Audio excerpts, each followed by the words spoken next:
stadium अगाडि यस्तो छ माहौल पुरै नेपाली जताततै नेपाली आयो गोर्खे ओहो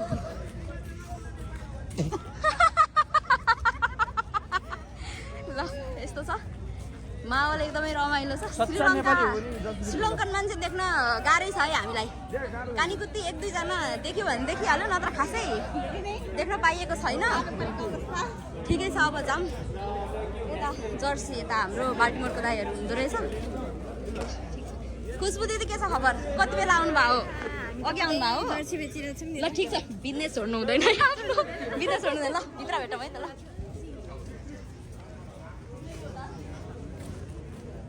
ल पसल यहीँ छ जर्सी बेचिराख्नु भएको छ दिदीहरूले ठिक छ अलिकति चना चटपटेन भए अझ रमाइलो हुन्थ्यो यहाँ त्यो त हो होइन यसो चना मटर बदाम पानी हुन्छ नि किर्तिपुरमा जाँदाखेरि जस्तो माहौल रमाइलो छ एकदमै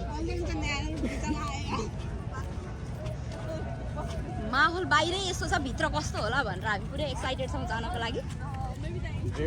टोपी अलिकति हुन्छ जस्तो भयो नेपाली शिर उचाली